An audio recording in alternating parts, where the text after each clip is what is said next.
Welcome back to Mystify Me True Crime and Enigmatic Investigations, where we uncover the darkest mysteries and unsolved crimes across America.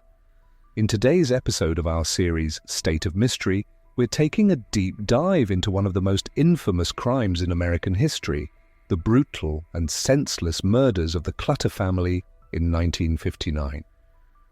This tragic event shocked a small Kansas town and left an indelible mark on American culture, forever changing the landscape of true crime literature. Holcomb, Kansas was a quintessential American small town in the late 1950s, a place where everyone knew each other and doors were often left unlocked. Life in Holcomb moved at a slow, predictable pace, characterized by the rhythms of rural life. The Clutter family was at the heart of this community. Herbert Clutter, a successful farmer and a pillar of the community, lived with his wife, Bonnie, and their two teenage children, Nancy and Kenyon, in a modern, well-kept farmhouse. To their neighbors, the Clutters seemed to embody the American dream, a hard-working family living a peaceful life. But beneath this veneer of tranquility, a sinister plot was unfolding, one that would shatter the peace of Holcomb and leave an entire community reeling. On the night of November 15, 1959, terror descended upon the Clutter household. Two ex-convicts, Richard Dick Hickok and Perry Smith, entered the home with a chilling intent. They had been led to believe that Herbert Clutter kept a large sum of money in a safe in his house, a rumor that would prove disastrously false. Hickok and Smith had met in prison and hatched a plan to rob the Clutters, believing it would be a quick and lucrative crime. But when they arrived at the farmhouse, they found no safe, no hidden fortune. Despite this, the men, driven by desperation and a twisted sense of destiny, decided to carry out their crime. The Clutter family was bound and gagged, subjected to unimaginable fear in their final moments. Herb Clutter was taken to the basement, where he was shot in the head. Bonnie, Nancy, and Kenyon were each killed in different rooms of the house, all with the same cold-blooded precision. The killers left behind a scene of horror that would haunt investigators and residents alike. The discovery of the murders sent shockwaves through Holcomb and the surrounding area. The Kansas Bureau of Investigation, KBI, quickly took charge of the case, led by Special Agent Alvin Dewey, a man determined to bring the perpetrators to justice. But the initial lack of clues and the seemingly random nature of the crime made the investigation daunting. As news of the murders spread, fear and suspicion gripped the town. Who could have committed such a heinous act? For a time, everyone was a suspect, and the small community's sense of security was shattered. However, the breakthrough came when a former cellmate of Hickok's, Floyd Wells, came forward. Wells had overheard Hickok discussing the plan to rob the Clutters while they were both in prison. His tip led investigators directly to Hickok and Smith, who had fled across state lines.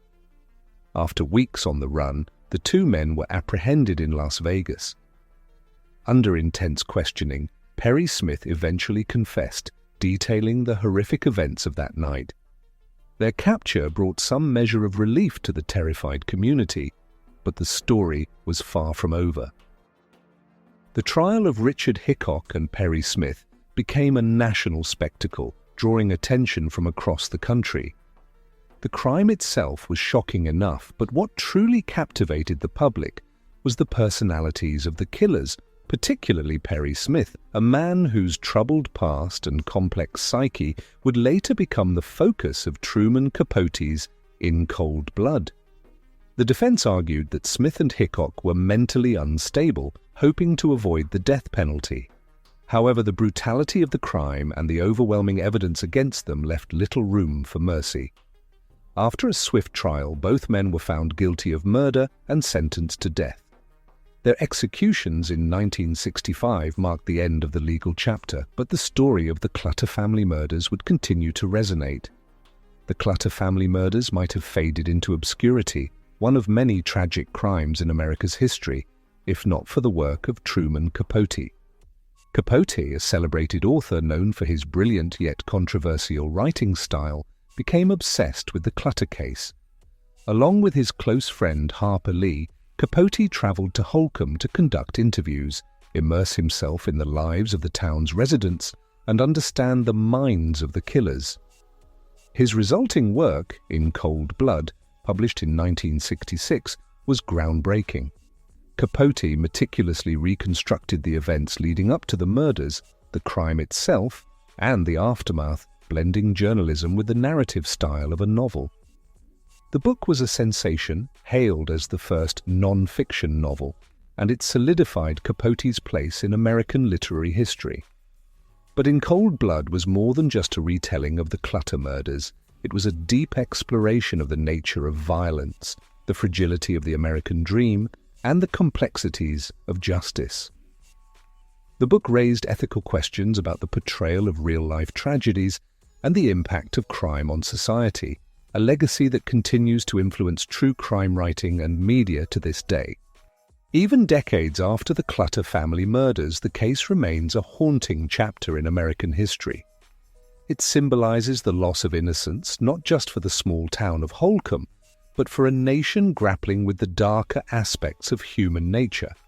The crime, the investigation, and the subsequent trial highlighted the thin line between normalcy and horror, how a peaceful life can be shattered in an instant by acts of unimaginable violence. The Clutter family, who once lived the American dream, became unwitting symbols of its fragility. Their story, immortalized in Capote's work, serves as a grim reminder of the potential for evil that lurks beneath the surface of society. For many, the Clutter murders represent the beginning of America's fascination with true crime, a genre that explores the boundaries of morality, justice, and the human condition. As we close this chapter on the Clutter family murders, we are left with a lingering question: what drives individuals to commit such heinous acts? It's a question that continues to resonate in our culture as we seek to understand the darkness within us all. Thank you for joining us on this journey into one of America's most chilling true crime stories.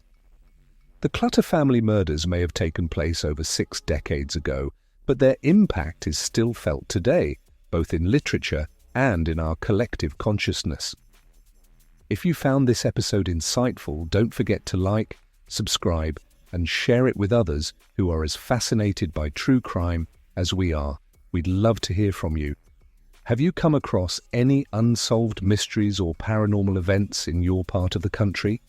Share your stories in the comments below, and maybe we'll feature them in a future episode.